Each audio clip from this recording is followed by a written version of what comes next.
মই দেখতে পাইছো ভাই নয় ভাতি যে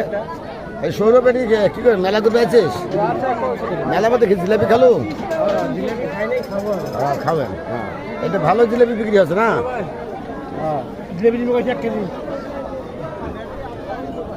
এখন দেখ এখনো দেয়নি অত নিয়ে মেলা না অল্প না নিয়ে যাম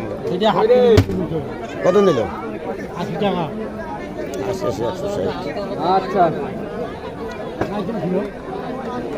টাকা ফাঁক কত করে 5 টাকা নারকেলের ফাঁক কত করে লাগাচ্ছে 10 টাকা হবে না একটা পান নিয়ে 200 না খাবো চলো পান কোন টাকায় আছে আরে ছোটো ছোটো খাবার না খাই না আর বুড়ে মুখ যুগ সব দাম বাড়ছে কাক কি করবেন করার কিছু নেই কোথায় যাবেন পান পান পান